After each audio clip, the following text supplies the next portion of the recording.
I made a vampire crab paludarium with a railway diorama.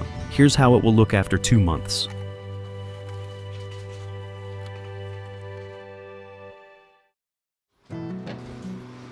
I printed 3D models of a railway that I found on Thingiverse. It's my favorite theme. I wonder why I didn't make it earlier for my vampire crabs. I guess it was due to space, as it requires a much larger paludarium.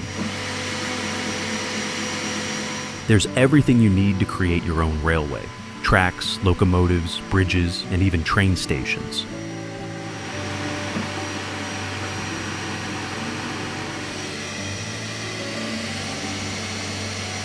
No need to worry about the safety of the vampire crabs. This is PLA, which is safe and will be fully painted to look more lifelike.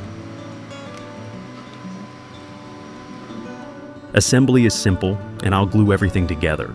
I'm using the Creality K1, which is much faster and easier to use than my previous 3D printers. I always use a primer before painting my models to the desired colors. In this case, I'm using brown for all the models to give them an old and rusty look. Now for the locomotives. This diesel locomotive is my favorite. The detail quality on smaller prints isn't great with this printer. For this purpose, a resin 3D printer is recommended.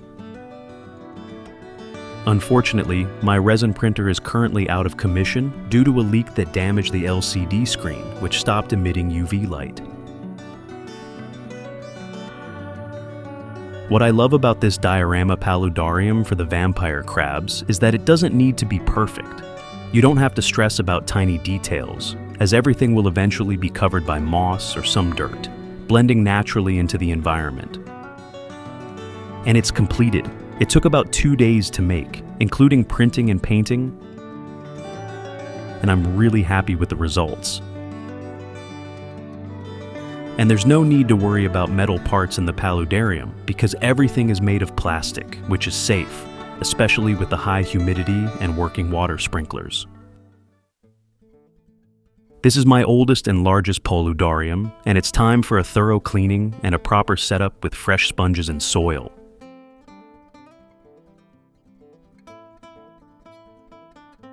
I try to preserve most of the old setup because it houses colonies of springtails. I also keep a close eye to avoid missing any hidden vampire crabs, as they love to hide. However, I know there aren't any babies here since the last batch grew up and was transferred to another paludarium. This one only has adults, making maintenance much easier. I waited for all the babies to grow up because it's nearly impossible to do this with babies.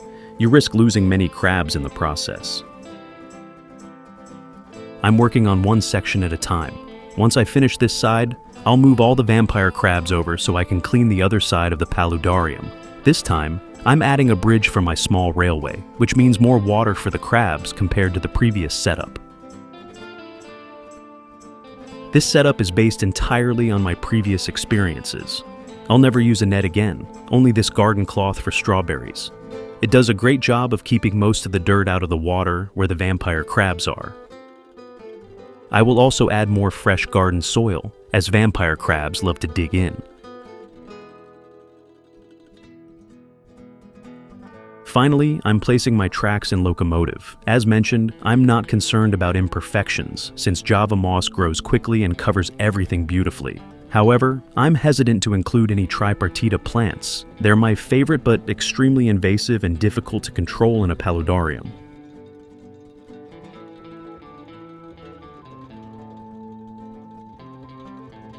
Personally, this is my favorite paludarium I've ever created. Not only does it capture the satisfaction of an abandoned railway theme, but it also provides plenty of hiding spots for the vampire crabs, with carefully placed rocks serving as perfect shelters.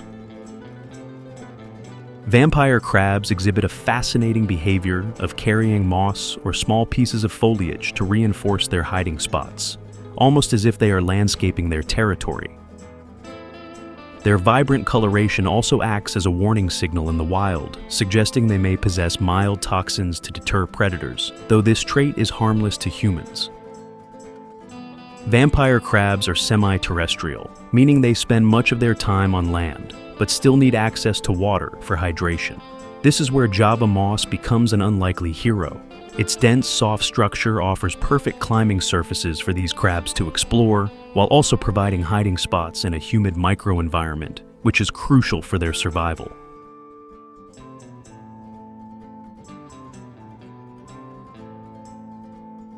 I will repeat everything on the other side of my paludarium. This paludarium is 1 meter long, 50 centimeters wide, and 50 centimeters high. It's the perfect size for a nice colony of vampire crabs.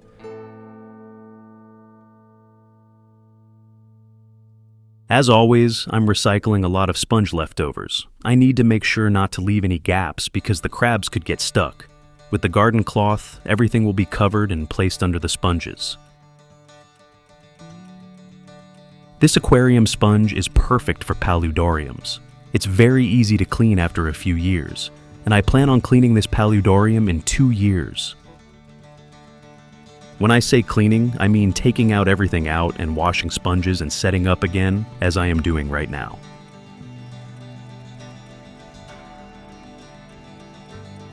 In their native habitat, particularly in parts of Southeast Asia, vampire crabs are facing threats due to habitat destruction, especially from deforestation and urbanization. While they are popular in the pet trade, their numbers in the wild are declining, making them a species that requires careful conservation. A simple tip about breeding. As someone once said, they breed like cockroaches. Just provide them with a suitable environment, meaning the right water-to-land ratio and enough food. At first I was worried they wouldn't breed, but when I checked, my whole paludarium was covered with babies.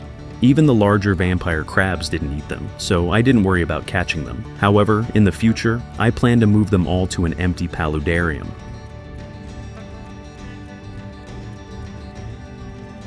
As the baby vampire crabs grow, it's important to monitor their development closely.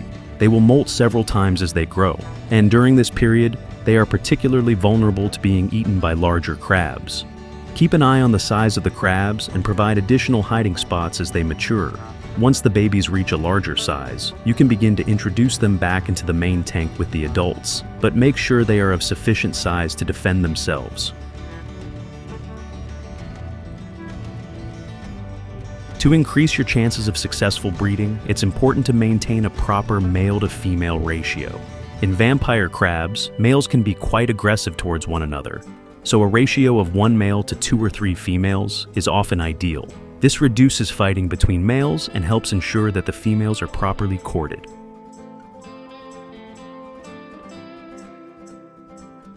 There are commercial foods available specifically for crabs, such as pellet food or shrimp pellets. These foods are specially formulated to meet the nutritional needs of crabs. However, it's best to use these as supplements rather than the main diet.